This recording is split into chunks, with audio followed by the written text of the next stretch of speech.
Tiempo después llegan los frailes y se dedican a evangelizar. Cortés hace una petición al rey de España pidiéndole que vengan a evangelizar. Ellos empiezan también a tratar de dominar los idiomas de la gente para poder entrar. Eso tiene que ver con los ámbitos pues muy tremendos desde mi punto de vista de la religión católica en este caso. Para ellos era la mejor manera de dominar y de controlar a una sociedad en su beneficio. Es una fe que castiga, es una fe que amenaza, es una fe en donde tú adquieres un pecado original y entonces te tienes que pasar toda la vida pues purgando de la necesidad de aprender la lengua, que era la confesión. Ese es un elemento tremendo de importancia para la Iglesia Católica. Es decir, no podemos estar esperando que vengan y nos pidan perdón. Afortunadamente, los pocos documentos que dejaron los frailes, porque además fue una labor de destrucción para acabar con el pasado, porque todo era el diablo, todo era pecado. Porque ya estoy convencida que tú eres causa perdida. Amigos de Archivo Abierto, ¿cómo se encuentran? Fíjense que hoy tenemos un invitado que nos va a compartir un trabajo de investigación muy preciso. Desde mi punto de vista tenemos que darle un realce muy importante, sobre todo nosotros que siempre decimos que somos mexicanos y que defendemos nuestra historia y nuestra raíz. El maestro Octavio Reyes, que nos hace el favor de recibirnos aquí en su casa. Maestro, gracias por recibirnos y gracias por atender a este llamado en una conversación hablando del libro Catecismo Mazahua. ¿Nos quiere decir quién es Octavio Reyes? Bueno, pues yo soy un ciudadano originario de Ixtlahuaca, Estado de México. Soy profesor de carrera con algunos estudios diferentes de otras ramas, entre ellos la filosofía, y que siempre me ha gustado y me ha interesado fundamentalmente todo lo que tiene que ver con la cultura de mi pueblo, tratar de impulsarla y de poderlo desarrollar. Eso me llevó a que junto con algunos compañeros y amigos hiciéramos un grupo cultural que se llama Por un Ixtlahuaca Posible, que se dedica precisamente a tratar de investigar, difundir todo lo que tiene que ver con la cultura, principalmente de Ixtlahuaca. Ixtlahuaca, para quienes no conocen, es un municipio que se encuentra al norte del Estado de México, por si nos ven de otras partes, y tenemos aquí un asentamiento muy interesante, que es la civilización, porque así yo lo veo, la civilización Mazahua. Sí, en efecto, nuestro México, el México antiguo, se ubicaron en diferentes partes de toda nuestra república, diferentes culturas. La que nos toca en esta región concretamente es la cultura Mazahua, que es de la cual somos originarios, claro, con la mezcla y el mestizaje que se dio, que es inevitable. ¿En qué momento empieza este despertar para poder hacer una investigación sobre los mazahuas? Bueno, es una inquietud que nace en mí cuando profundizo un poco más en lo que es la historia de México. Al interesarme, pues comienzo a revisar la historia de México y en la generalidad y muy frecuentemente me encuentro con que de lo que se habla en la historia de México, principalmente la prehispánica, pues es solamente del pueblo mexica. Y entonces mi pregunta es, ¿y dónde estaban los mazahuas? ¿O llegaron de repente o aparecieron solamente a partir de casi los tiempos de la conquista? Y esa motivación es la que me lleva a hacer trabajo de investigación tratando de encontrar los orígenes profundos de los mazahuas. El libro del que estamos hablando el día de hoy, que es el Catecismo Mazahua, es como una vertiente producto de esa investigación. Estoy trabajando actualmente en ese libro otro que tiene que ver con la historia profunda de los mazahuas y concretamente ya después en la ubicación de Ixtlahuaca, en la todo lo que es el Valle de Ixtlahuaca, que es como se le reconoce y se le identifica. Entonces de ahí surge toda esta inquietud por querer conocer, por tratar de encontrar yo una explicación por qué es ignorado el pueblo Mazahua. ¿Y por qué es ignorado el pueblo Mazahua? Bueno, en los comentarios que yo puedo hacer al respecto es que tenemos una primera presencia de pueblos originarios que todos vienen del norte. Es una tradición que todos sabemos, con la teoría del cruzamiento que se hace por el estrecho de Bering, y de ahí poco a poco, a través de los años, se van acercando hacia nuestro territorio los pueblos y se asientan en un lugar que hasta el día de hoy sigue siendo enigmático, aunque existen algunas teorías, y es la famosa ubicación en Aztlán o Chicomostoc. De ahí surgen en un momento determinado de la historia, surgen varias tribus o pueblos o culturas, que son los chichimecas, los matlacincas, los ocultecas, los otomíes y los mazahuas. Ellos de alguna forma están ligados por el lenguaje, que es el punto más fuerte del arraigo que tienen como pueblos comunes, porque todos pertenecen al grupo otomangue, que es un tipo de lengua muy especial, con características muy especiales, que están muy ligados. Y dentro de esas lenguas, la más fuerte y la cercanía más profunda que tiene es otomí y mazahua. En algunos investigadores y algunas personas dedicadas a esto, casi lo identifican como el mismo idioma, aunque hay variaciones muy claras. Y hoy día, mucho más claras, porque las lenguas también se van separando y van tomando otras connotaciones, ¿no? Entonces, ese es el devenir de nuestra cultura, y son los que llegan primeramente al Valle de México, ¿sí? Como por hablarlo por grandes brincos de la historia, estos pueblos que vienen de Chicomostoc llegan al Valle de México, se asientan en todo lo que es la ribera del valle del lago de Texcoco, y ahí comienza la difusión hasta que se acercan hacia esta zona, ¿sí? Ahí hacemos un brinco de la historia que a nosotros nos contaron, por lo menos la que a mí me contaron en la escuela, es que los aztecas se vinieron de Chicomostoc, llegaron al lago de Texcoco, fundan la Gran Tenochtitlan, ahí hacen la gran ciudad, sojuzgan a todos los pueblos, llegan los españoles, los conquistan, y etcétera, etcétera, etcétera. Y entonces, ¿dónde está esa otra historia de los otros pueblos que estaban, ¿no? Hablemos concretamente, porque además nos mezclan. Cuando te hablan de Tula y de Teotihuacán, pareciera que están hablando de aztecas y mexicas, y Tula y Teotihuacán es todavía anterior a la llegada de esos pueblos que estoy hablando, ¿sí? Estamos hablando del 800 de nuestra era, y ya había desaparecido Tula, ya había desaparecido Teotihuacán cuando llegan los chichimecas a esta región. Entonces hay una historia como cortada, como separada, como perdida, que la gran mayoría de los historiadores no le han dado esa importancia, ¿no? Entonces ahí está mi punto de atención y de querer llegar a encontrar razones, principalmente, ¿no? No pretendo otra cuestión más que tratar de explicarme yo por qué pudo ser o a qué se debió esas razones. Me llama la atención, leyendo el libro, que usted cita fechas, incluso cita nombres precisos de frailes que llegan a hacer este trabajo de, digamos, evangelización. Cuando usted empieza a descubrir este tipo de historia, ¿en dónde es a donde lo descubre?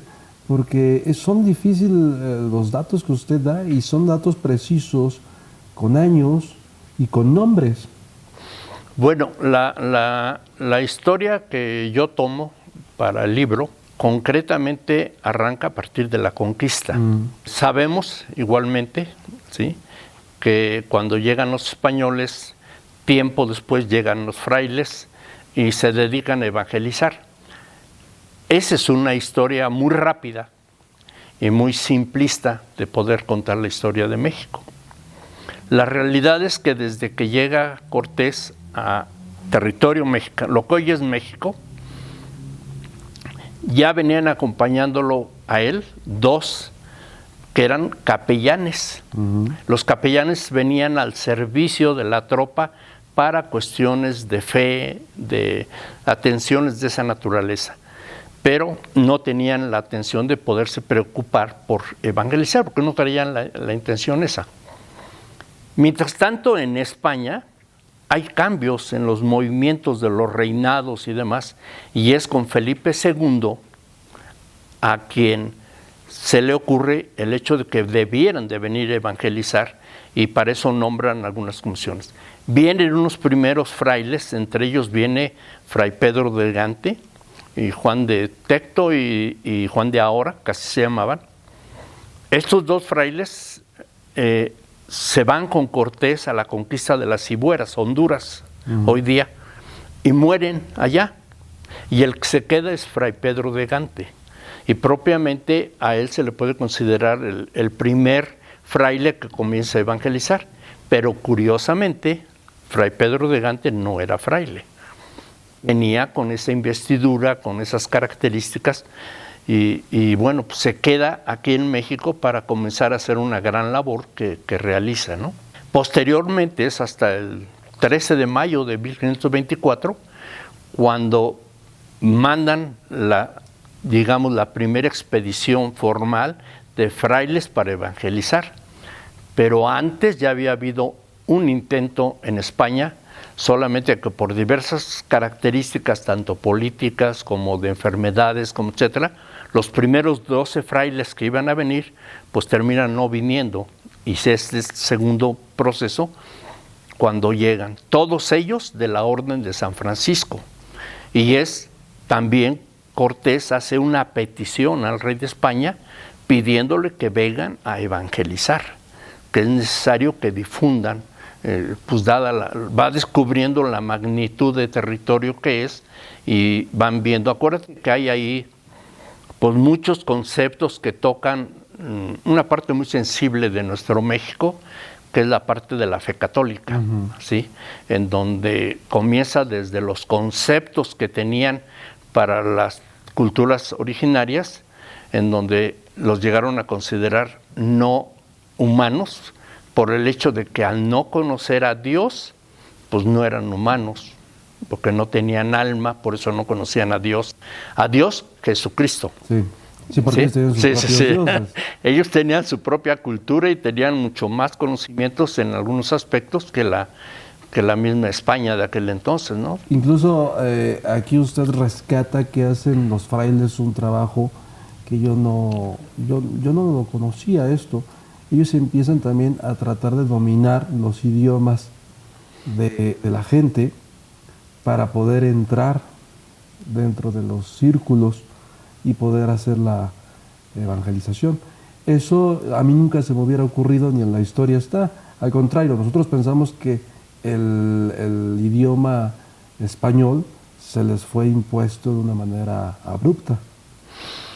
Bueno, esa es una situación de estrategia, de estrategia al momento de querer evangelizar.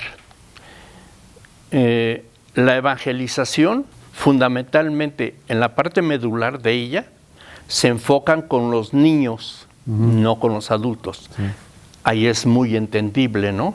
Es decir, una persona que ya tiene tanto arraigo con sus dioses, es muy complejo de repente nomás quitárselos así porque sí. Entonces se enfocan con ellos a tal grado que estos niños posteriormente se les llama monaguillos, y a esos monaguillos eran los que le encargaban, niños con niños, que los educaran en la fe cristiana.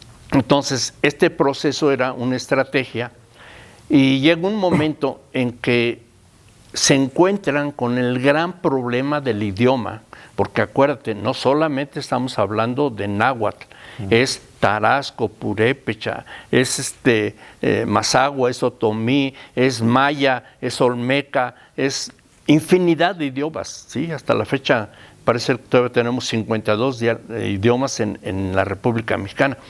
Entonces, esos estaban vigentes en las poblaciones y los frailes pues, no podían transmitir ni podían comunicar.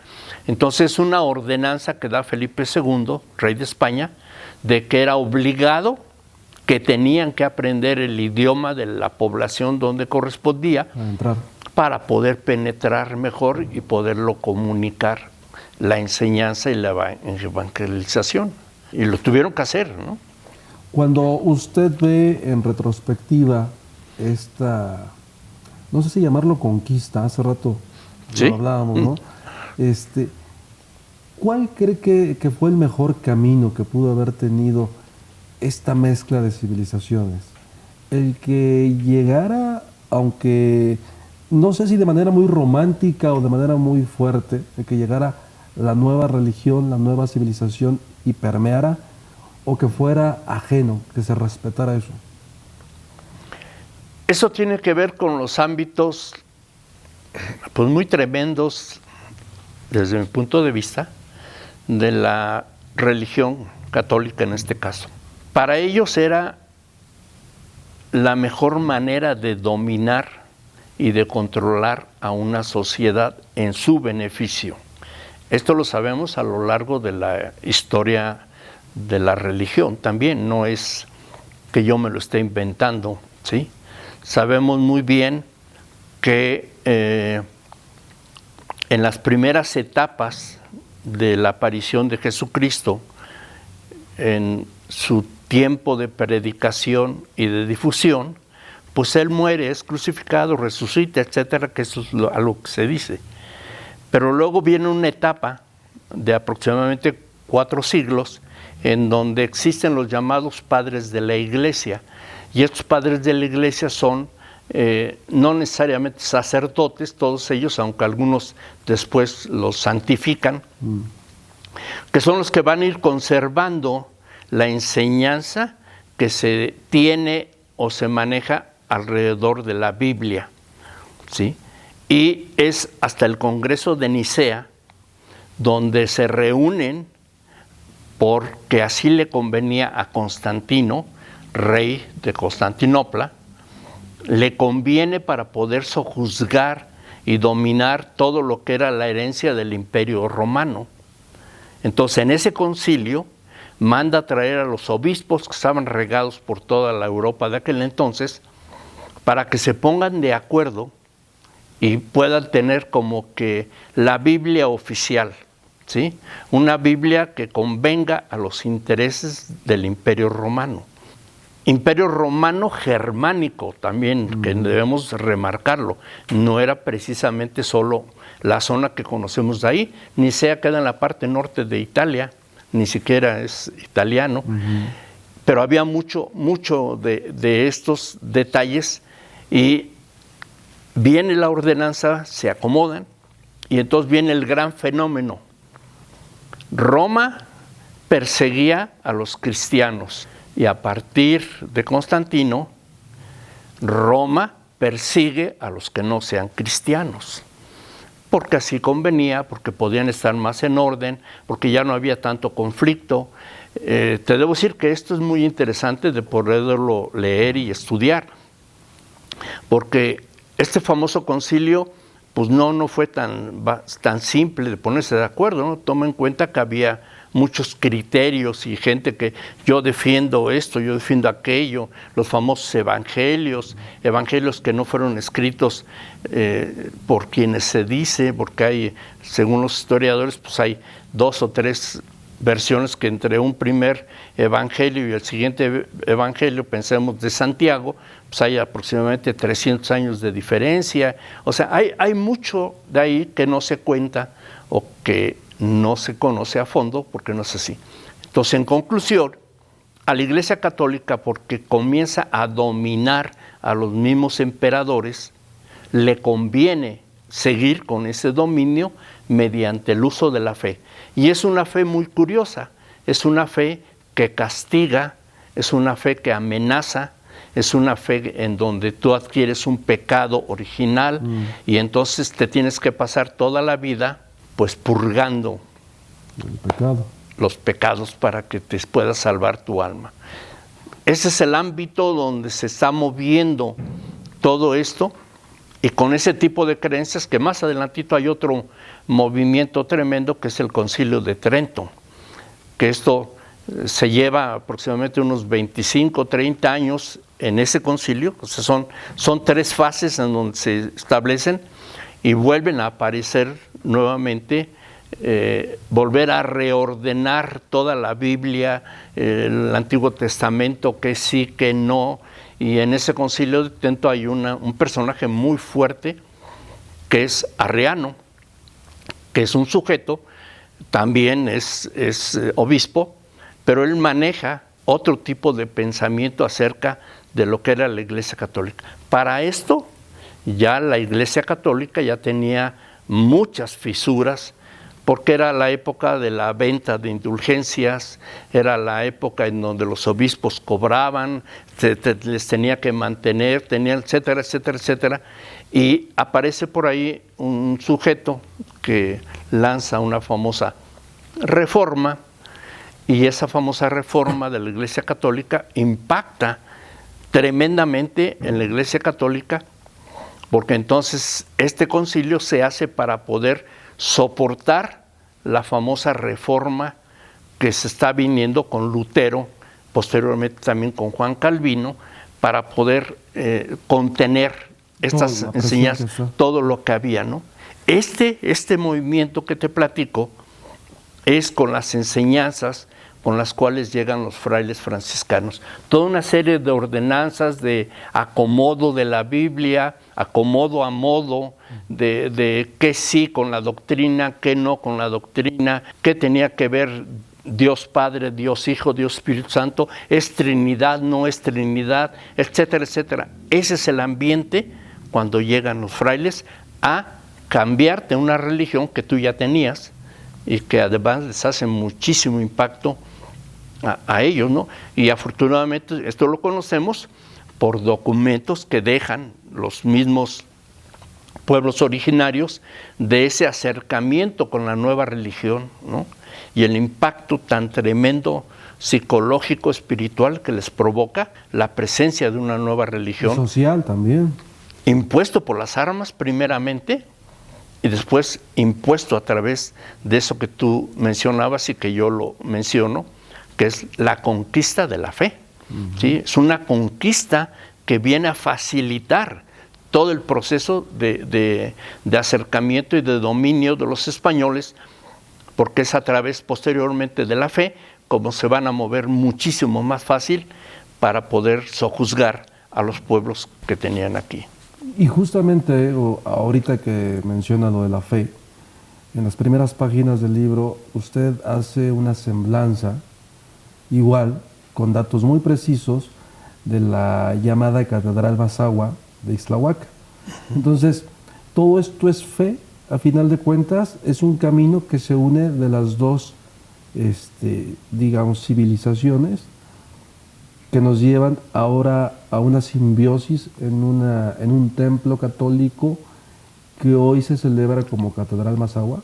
¿Podemos decir que también eso puede ser fe ya en estos tiempos con esta simbiosis? El término de Catedral Mazahua lo recibe la catedral por el común de la gente al estar aquí radicada la cultura mazahua y no tener una gran representatividad, pues se le otorga ese título. No es un reconocimiento ni oficial ni formal. El hecho de hablar de catedral tendría que radicar aquí un obispo. Un cardenal también, ¿no? Por eso son catedrales. Un obispo por lo menos, ¿no? Cosa que, por ejemplo, la diócesis a la que pertenece Ixtlahuaca es a la de Atlacomulco. Y ahí sí hay un obispo. Entonces, por eso ahí hay una catedral. Sí. O sea, no es tanto la edificación, sino quién está, como la función que se realiza a partir de lo que es la feligresía. Entonces, en Ixtlahuaca se le denomina así, pues solamente por la majestuosidad del templo, no por ello, ¿no? Pero ese templo, el físico que hoy conocemos, pues no fue siempre así. Como todo se empieza con la llegada primeramente de algunos frailes que posiblemente, yo digo que pudo ser Gregorio de Mendieta, porque fue el que llegó a Toluca. Ahí sí hay registro que llegó a Toluca. Lo más cercano. Lo más cercano, ¿no? Entonces, la fe en Ixtlahuaca se debió de propagar o a través de la presencia de él o a través de los seculares, que era lo común que se podía hacer en aquel entonces. Entonces, la edificación de la iglesia pues comienza solamente con una pequeña capilla, de la cual todavía, afortunadamente, existen algunos restos, porque se incorpora la catedral sobre lo que fue originalmente la capilla. La iglesia, así como la vemos hoy día, más o menos la termina en 1771, que es cuando se termina ya con las torres, terminan los transeptos y terminan las capillas que había, etcétera. Ahí entonces fue mucho tiempo después, no es con la llegada de los españoles cuando ya se edifica, ¿no? Me llama la atención el título de Catecismo Mazahua, porque yo se lo comentaba hace rato que llegábamos, ¿no?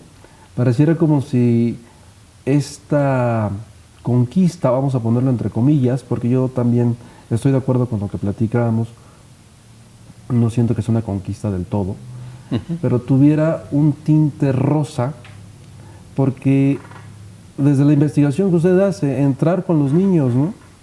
Y esta parte de simplemente la palabra catecismo y después agregar el Mazahua, pues es muy fuerte, porque estás entrando a esa simbiosis con esta generación nueva que va a vislumbrar que hay otro conocimiento del politeísmo que aquí existía. Es que en las mismas ordenanzas católicas era, vamos, no es, por lo menos la que yo viví, no es la forma de adoctrinamiento que conocemos. Es decir, yo de niño me llevaron al catecismo y me aprendí como 3, 4 rezos y ya. En esa época, no, era tremendo. Tremendo me refiero a la cantidad tan enorme de conocimiento que debieran de tener de todo aquello, porque había un sacerdote que además se usó aquí en México, inclusive para los libros de texto y demás, para poder aprender a leer, que es el padre Ripalda. De ahí estaban contenidas como cómo es que se debía de enseñar la Iglesia Católica, pero tenía demasiados elementos de teología. Eso es lo que hace que se tengan que empezar a depurar y empezar a tratar de hacerlo más didáctico y más práctica la enseñanza de la religión católica en general. Y el término catecismo se refiere solamente a las enseñanzas de la parte, pues solamente de las oraciones. Pero había un proceso muy complejo y de ahí viene mucho de lo que hablábamos hace un momento de la necesidad de aprender la lengua, que era la confesión.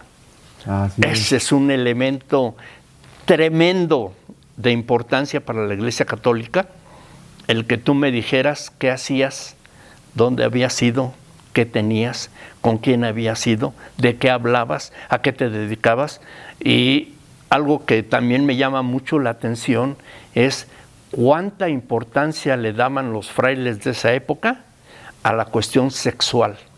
Es decir, ¿con quién estuviste? ¿Era casada? ¿No era casada? ¿Cuántas veces estuviste con ella? ¿Cómo estuviste? ¿Qué le hiciste? Etcétera, etcétera, etcétera. Entonces, los primeros momentos eran con un intérprete. Entonces, el intérprete se enteraba del chisme y entonces ya no les convenía, porque qué tal que le preguntaban, ¿y qué propiedades tienes? ¿Sí? ¿Y cuántas vacas? ¿Y cuántos borregos? Sí, y eso, etcétera. Y entonces no les convenía y entonces ordenan, porque acuérdate que todo esto, en las primeras etapas de la conquista, se pugna por que respeten a los indígenas en sus tierras, las llamadas cementeras, porque tenían que producir y dar el tributo al rey. Entonces al rey le convenía que llegara dinero, claro, que llegaran beneficios económicos, y si tú le quitabas las tierras, entonces tú nomás ibas a pagar. Lo de una persona. Como él, sí. A ver, maestro, el fin de este libro, ¿hacia dónde va conducido? Porque me llama la atención, después de este trabajo de investigación, que es arduo. Yo rescato mucho hasta la página 43, si no me equivoco, sí, hasta la página 43, rescato toda la información que usted tiene de cómo va entrando y cómo se va forjando esta nueva manera de ser y de pensar. Los datos que usted da también muy precisos sobre la importancia que es Ixtlahuaca dentro de la civilización Mazahua. Pero a partir de la página 43 nos encontramos ya con el idioma y nos encontramos ya con manifestaciones muy precisas de el Mazahua.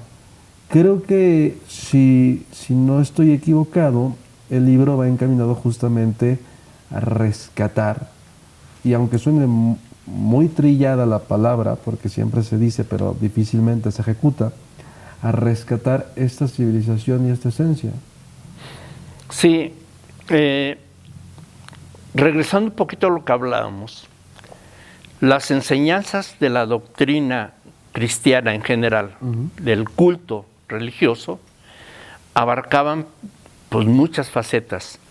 Existe solo un documento que es en 1600, que por cierto lo escribe un sacerdote que estuvo en Jocotitlán, que es Yanguas, y él escribe un catecismo Mazahua para la enseñanza, o sea, tiene un título muy largo, y en él no solo contempla la parte de la enseñanza de la doctrina en general, de los rezos, de las confesiones, de las prácticas que tenían que hacer, de los todo ese tipo de enseñanza, sino que además él se va más allá, porque él hablaba el Mazahua, y entonces se va incluso a la vida cotidiana, cómo hacer el fogón, de qué se trata, y todo está de manera bilingüe, ¿sí? Este catecismo que yo estoy presentando es considerado con un término que se llama testera meridiano, que es de un fraile testera que no aprendió los dialectos originales o los idiomas originales, y entonces tuvo la gran inteligencia de decir, ellos usan códices, entonces yo lo que voy a hacer, y es la imagen que está aquí, si la vemos, yo voy a usar la imagen que ellos usan, pero voy a colocar ahí a Jesucristo, y entonces les voy a decir hacia arriba, aquí está Dios, está en el cielo, allá arriba, y entonces viene el diablo, está allá abajo, y así comienza un proceso en donde, usando los códices, se va adoctrinando y se va dando a entender sin hablar el idioma. Y se le llaman así, testameridiano.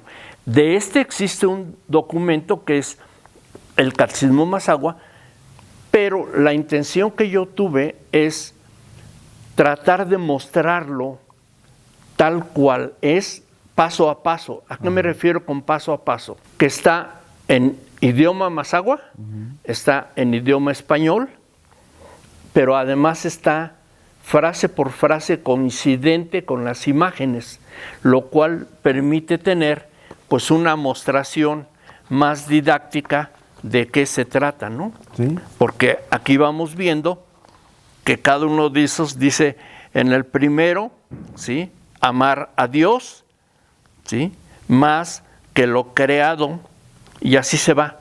Entonces vamos ligando las imágenes. Aquí la representación de este dibujo, Él es Dios, ¿sí? En todos los dibujos Él es Dios, y el mal aparece uno como dragón, como una víbora, una cosa así. Entonces está así. Pero además este libro tiene otra riqueza. En estas páginas, que es al inicio de cada oración, Sí. hay un código QR. Si colocamos nuestro celular en el código QR, vamos a poder escuchar la oración dicha exacto. en Mazahua. Más agua. E incluso, yo he hecho la práctica, yo puedo ir leyendo en Mazahua, escuchando, leyendo, y voy aprendiéndome la oración en Mazahua, y es una manera muy práctica de poderme aprender las 13 oraciones que vienen aquí contempladas, pues en su idioma Mazahua, que es la intención de cómo se preparó todo este libro para poder conservar una etapa de nuestra historia, Que fue la fue primera. el adoctrinamiento en lengua Mazahua. Había igual, había catecismos en maya, había catecismos en tarasco, había catecismos en náhuatl, etcétera, pero el Mazahua es el único que existe. Me llama la atención porque ayer todavía terminaba de darle una repasada y cuando me metí con los códigos me puse a pensar, lo hicieron de una forma tan didáctica para intervenir que el libro también es didáctico para rescatar. Uh-huh. O sea, es decir, usted está poniendo en función lo que hicieron los frailes Sí. para intervenir dentro de la civilización Mazahua, y ahora se está poniendo en función para que se rescate. Porque con esta codificación que tiene, yo hice ayer el experimento, con esta codificación que tiene, lo vas viendo desde los códigos dibujados, Uh-huh. y después el idioma con el código QR, sabes lo que significa y viene el rescate inmediato ya del idioma. Entonces usted está haciendo está aplicando lo mismo que aplicaron los frailes, pero a favor de... Me estoy convirtiendo en un fraile que estoy volviendo a adoctrinar al pueblo. Así es. Es muy interesante este valor agregado que tiene el libro. Es que realmente, en aras de rescatar nuestra cultura Mazahua, todo es válido. Sí, y claro. todo es importante de poderlo hacer. Lo mismo que si vemos una danza que representa, a resumidas cuentas, una alabanza hoy día, pues a la cuestión cristiana, no es a lo que se hacía, ¿no? Uh-huh. La danza más antigua que se tiene de trayecto, que es la famosa danza de concheros, Uh-huh. no le bailan a Tezcatlipoca, no le bailan a Tlaloc, no le bailan a Quetzalcóatl, le bailan a la Virgen de Guadalupe, le bailan a la Virgen, le bailan a San Francisco, le bailan, etcétera, etcétera, etcétera, ¿no? Pero ahí están nuestras raíces y las tenemos que ir difundiendo por todos los medios posibles. Y en el caso muy concreto es en esta región, en Ixtlahuaca, se adoctrinó con un catecismo en Mazahua para conocimiento de la gente y de la población que pudieran tenerlo. Hoy, ¿dónde podemos encontrar el libro? Bueno, el contacto está en la página, hay una página que se llama, de Facebook, que se llama Por un Ixtlahuaca Posible. Uh-huh. Ahí entran, ahí nos contactan y es directamente con servidor para poder dar a conocer el libro. Lamentablemente no tenemos puntos de distribución ni cosa por el estilo. ¿Cuántos años le tardó hacer esta investigación para que se convirtiera en un libro físico? Porque no creo que haya sido tan sencillo. Yo me ponía a pensar ayer y decía, ¿dónde rescató estos jeroglíficos? O sea, ese era mi pensamiento, ¿no? O sea, ¿de dónde los rescató? Porque tú te pones a investigar, ahora que tenemos aún todo a la mano, como es el Internet, uh-huh. Y también hay mucha censura, hay muchas cosas que están coartadas. ¿Dónde rescató usted todo esto que para mí es un baluarte? Sí, las imágenes fundamentalmente están en el Archivo General de la Nación. Ah, qué bien. Sí, pero yo lo digo también en el libro, me apoyé fundamentalmente en un libro que editó la Universidad Complutense. De ahí tomo mucho de las referencias. El tiempo. Bueno, hay la participación fundamental de muchas personas, pero 3, digamos, principales, ¿no? Uno es la traductora. Yo no hablo el mazahua.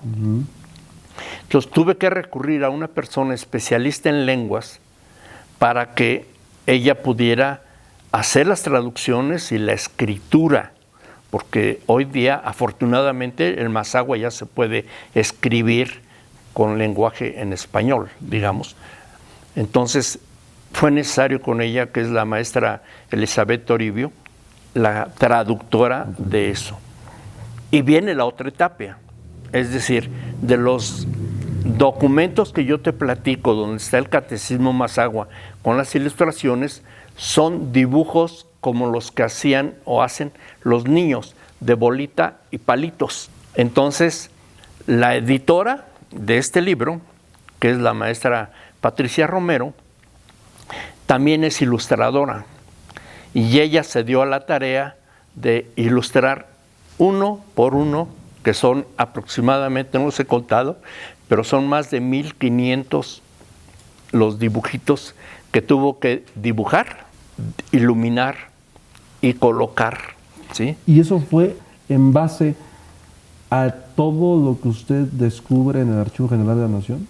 Sí, es decir, a partir de que yo encuentro el documento, de ahí surge la idea de poderlo hacer, ¿sí? Y comienzo toda la investigación.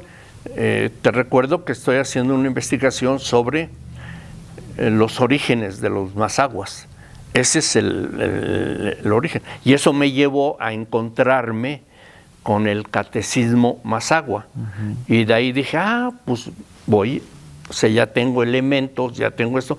Y entonces paré la autoinvestigación, me dediqué a afortunadamente ya se terminó, y pues yo sigo con lo otro, y ya está listo para poderse dar a conocer con todas las personas. Entonces sí hay un trabajo muy fuerte. Además, la editora, que es Patti, un trabajo hermosísimo que hizo de poder presentarlo como tú lo ves, ¿no?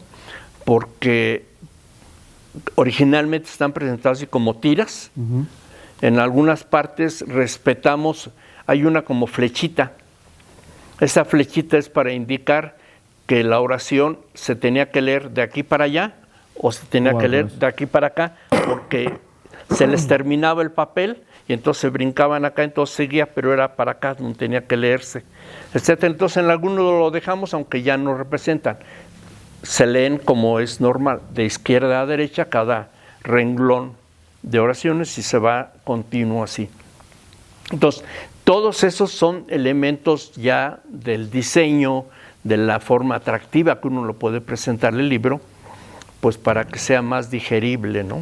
De otra manera, quien no lee o quien no está acostumbrado, nomás lo abres así, es mucho libro, mucha letra. Mucha letra, mucho de todo, ¿no?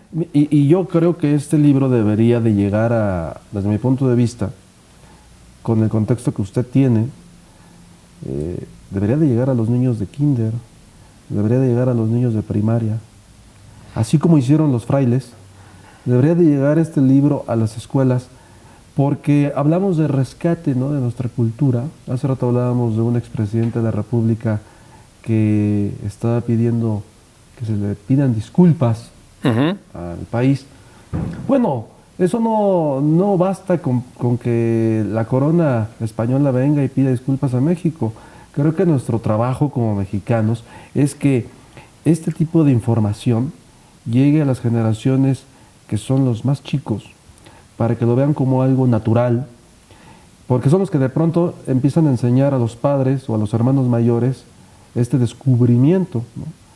Y se viene una asimilación nueva, que es el rescate de un idioma y de una civilización que en cierto modo está perdida, y no, porque en Ixtlahuaca todavía podemos ver incluso a los atuendos mazahuas, podemos ver a las mujeres hablándolo, incluso ellos todavía son de usos y costumbres. A mí me tocó hace escasos 10 años ver un funeral todavía con petate, no querían La caja. la caja, y así se respetó, que fuera con petate. Creo que deberíamos de ahí meterle más intención que a otra cosa. Bueno, en ese sentido tienes mucha razón.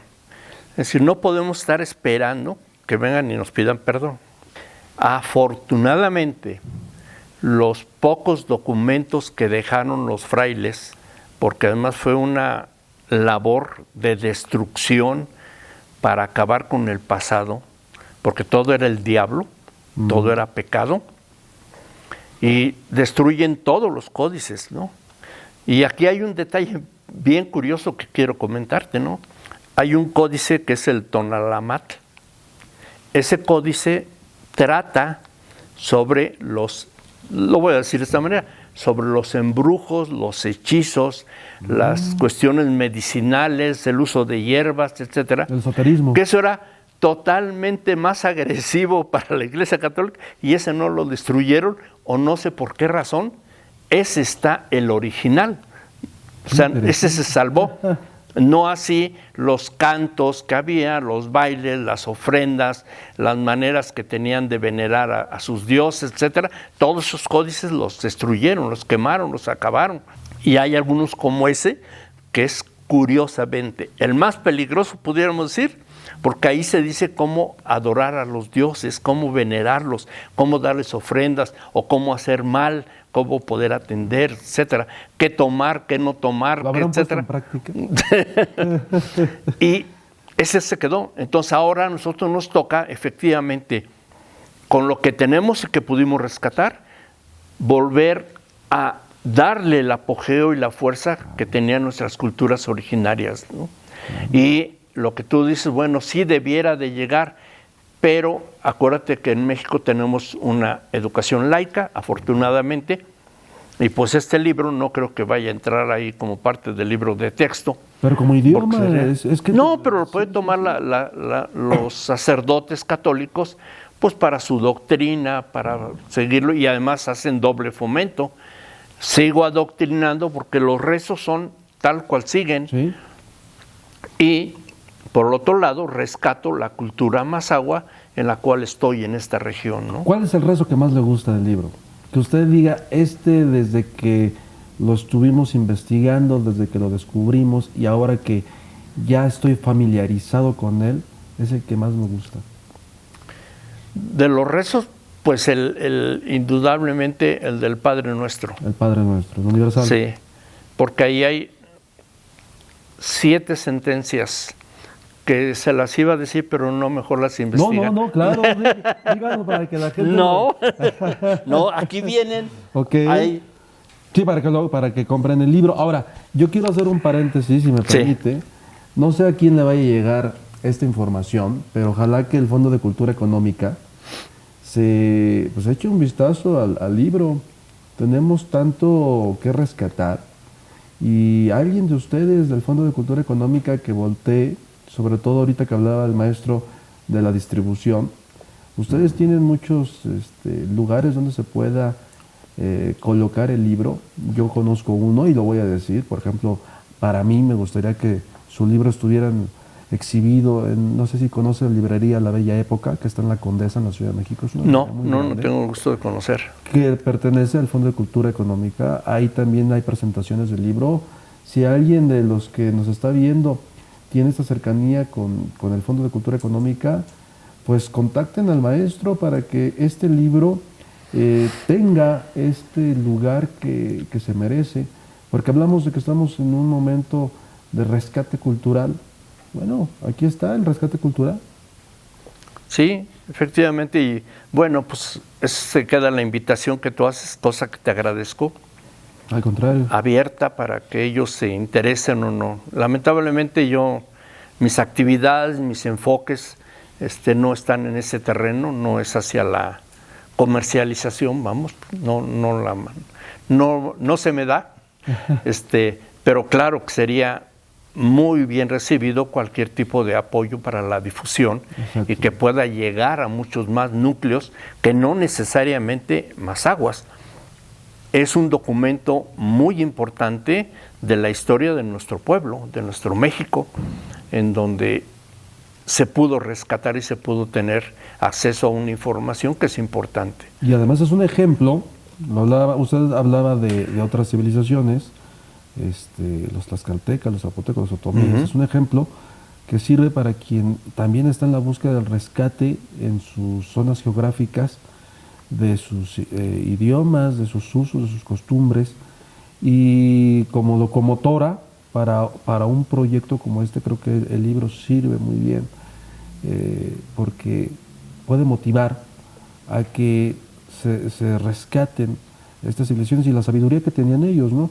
Usted hace rato hablaba de este código que no se destruyó, de esotérico. Bueno, yo no dudo que en algún momento los frailes lo guardaron por algo y lo pudieron hasta ocupar, porque también tiene mucho de esoterismo una misa católica, ¿no? Y no sabemos si ahí tiene una mezcla. Sí, ahí cabe esa posibilidad, de que al revés, cuando lo vieron, lo conocieron, dijeron, este sí es una joya que hay que guardar para uso de beneficio de ellos de alguna manera, ¿no? O quien lo rescató vio en ello una importancia cultural que trascendió más allá de los ámbitos de conquista. Pero bueno, eso no lo vamos a saber nunca si fue así o no. Vemos los agradecimientos que usted tiene. Me gusta cómo empieza el libro, porque uno de los agradecimientos dice a Paquita, y eso es muy interesante y muy motivante, porque usted no ha olvidado ni siquiera sus detalles. Es decir, el libro es un baúl de mucho conocimiento, porque usted como investigador no olvidó los detalles, no olvidó a quién agradecer, a quién puntualizar.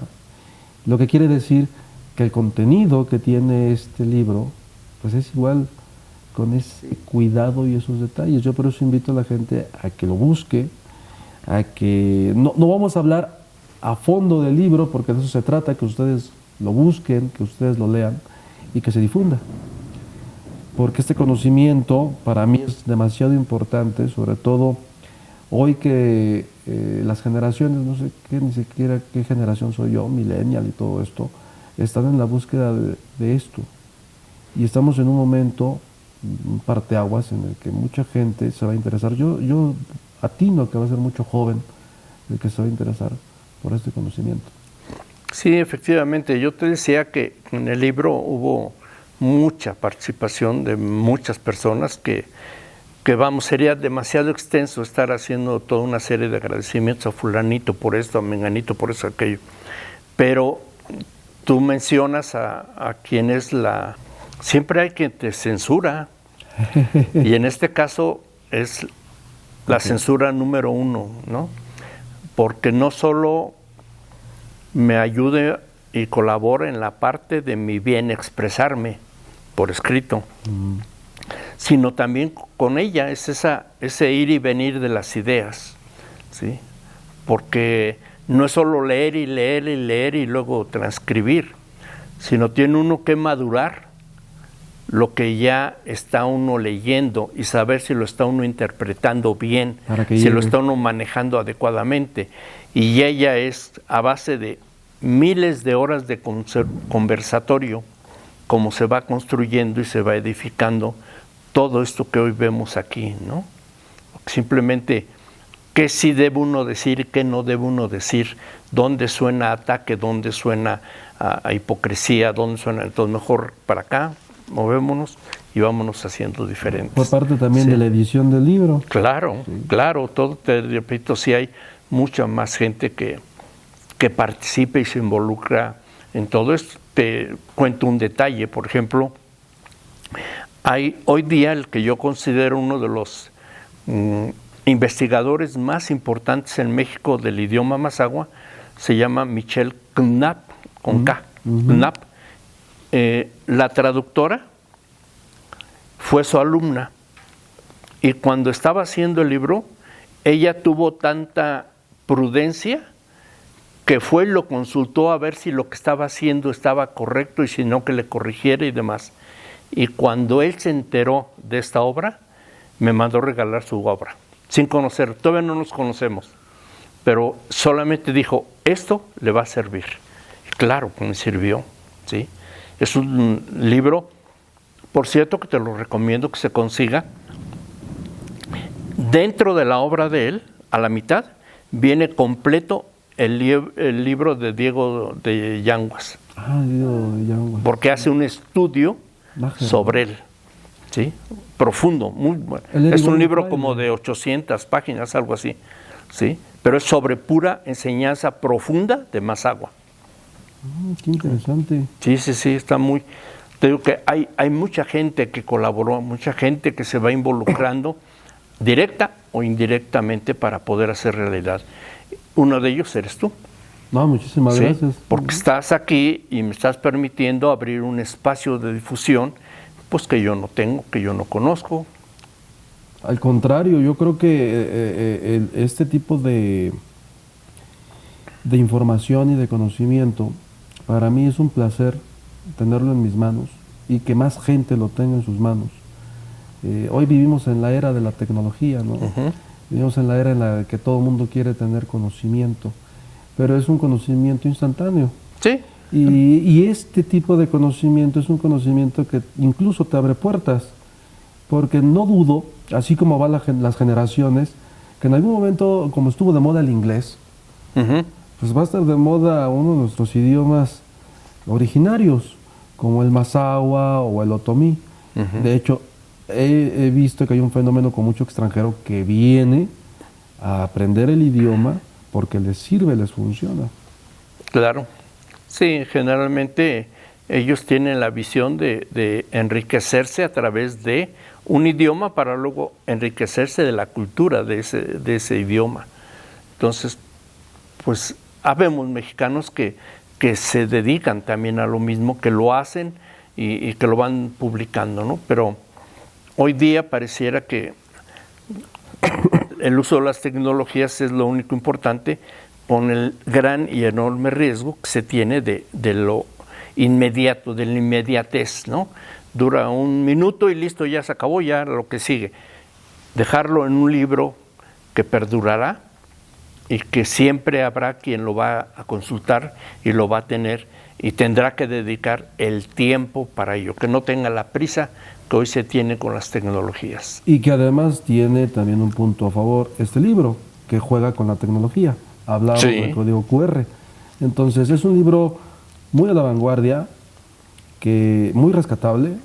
Yo me volaba ayer la cabeza porque decía, ¿cuánto trabajo, no? O sea, el poder hacer todo esto, por eso insisto en cuánto tiempo se dedicaron a hacerlo, porque el poder hacer esto y además basarte en el origen, porque yo creo que en algún momento, pues, tú tenías la información, pero no tenías tampoco el gráfico, entonces tenías que echarle coco y decir, este está perdido, ¿cómo se va a representar? ¿Cómo vamos a hacer que se represente? Sí. Que la gente lo pueda asimilar, como lo que decíamos, como algo didáctico. Es un trabajazo tremendo. Pues sí, pero ya pasó. Ya pasó y ahora hay que hacer que este libro llegue a más manos. ¿Algo que quiera agregar, maestro? Pues solamente que ojalá se den una visitada al Face, porque también estoy publicando parte del trabajo de historia que estoy haciendo, y ahí en el Face también van a encontrar las oraciones, ahí las pueden escuchar sin necesidad de acceder al libro, si las quieren ahí. Pero ese uso de las tecnologías que hoy lo permiten es poderlas fusionar y poder integrar los elementos para poderlo hacer. Solamente agradecerte, Daniel, la oportunidad que me das de poder difundir este trabajo, y que estaré siempre muy agradecido por todo el esfuerzo que tú has puesto en difundir también la cultura, porque es parte de lo que tú te dedicas, también a ser un difusor de la cultura, y en esta ocasión pues yo me veo beneficiado con tu trabajo. No, gracias. Al contrario, denos las redes sociales para que la gente los pueda buscar, los encuentre. Sí, nos pueden buscar en Facebook en Por un Islahuaca Posible AC. Ahí es donde nos van a encontrar y ahí pueden encontrar pues toda esta información y todo lo que hemos estado platicando. Antes de terminar, no sé si, préstame, porque yo me lo llevé, Ajá. pero me lo llevé sin dedicatoria. Ah, Y aquí frente a la cámara, pues claro, lo importante va a ser ahora que vas a tener que buscar un traductor. está perfecto. Voy a, Porque hay una característica que no conoces de mí. voy a esperar el segundo libro entonces, ¿no?